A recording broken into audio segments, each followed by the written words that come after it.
அன்பான உள்ளங்களே, நம்முடைய சேனல் பக்தி மற்றும் கோயில்களை பற்றிய விவரங்களை தருவதுதான் எங்களுடைய முக்கிய நோக்கம். எனவே இதை போன்ற வீடியோக்களை நம்முடைய சேனலில் தொடர்ந்து பார்க்கவும்.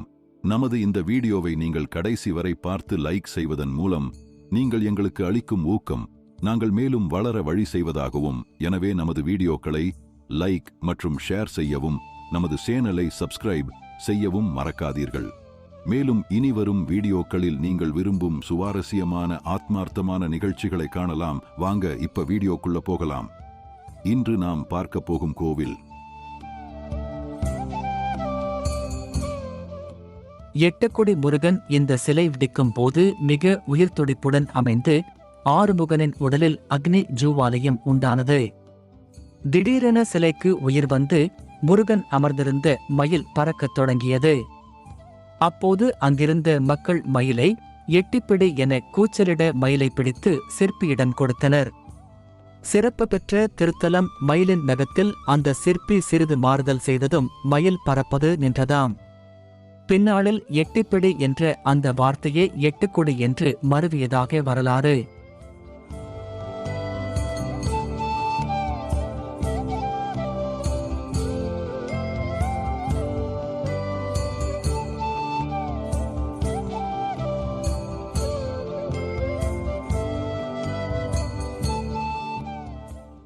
இத்தல முருகப்பெருமான் தன் பக்தர்களின் எண்ணங்களுக்கேற்ப காட்சி அருள்கிறார்.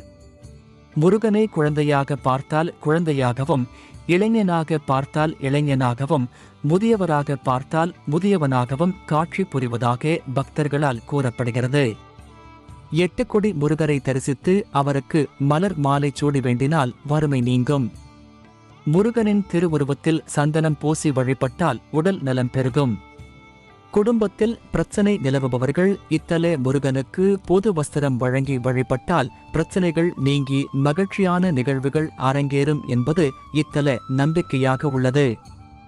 இத்தலத்திற்கு கூடுதல் சிறப்பு என்னவென்றால் எட்டுக்குடி முருகன் திருவுருவத்தில் இருந்து வெளியேறும் இரத்தமே. கட்டை விரல் வெட்டப்பட்ட சிற்பி அடுத்து முருகன் சிலையை வடிவமைக்க உயிர் ஓட்டமிக்க கல்லை தேர்வு செய்தார்.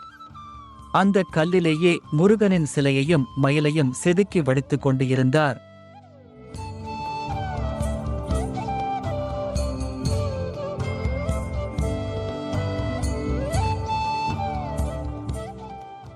அப்போது இக்கிராமத்தை ஆண்டு வந்த முத்தரசன் என்ற குறுநில மன்னன் அச்சிலையை பார்வையிட்டார். முருகனே நேரில் நிற்பது போல தோற்றம் கொண்ட அந்த முருகன் சிலைக்கு அங்கேயே கோவிலை கட்டினார். இந்த முருகன் சிலைதான் எட்டுக்குடி சவுந்தரேஸ்வரர் கோவிலில் இன்றும் உள்ளது. தற்போதும் அச்சிலையில் இருந்து இரத்தம் வெளியேறுவதாக நம்பப்படுகிறது. பழங்கால சித்தர்களில் ஒருவரான வான்மிக சித்தருக்கு எட்டுக்குடி முருகன் கோவிலில் ஜீவசமாதி உள்ளது. இங்குள்ள வன்னி மரத்தடியில் சமாதி பெற்றுள்ளார் சித்தர்.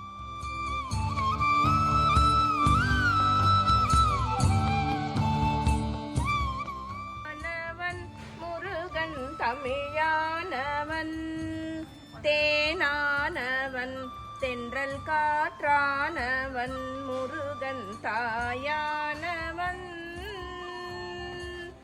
மணலை எங்கும் மனம் வீசும் மலரானவன் மனமென்னும் மறை தன்னில் சிறையானவன் மலை எங்கும் மனம் வீசும் மலரானவன் மனமென்னும் சிறை தன்னில் மறையானவன் தாளாத கோபத்தில் தனியானவன் தாளாத கோபத்தில் தனியானவன் கீதங்கள் புகழ் பாடும் வேதநாயகன் முருகன் தாயானவன் முருகன் தமிழானவன் தேனானவன் தென்றல் காற்றானவன் முருகன் தாயானவன்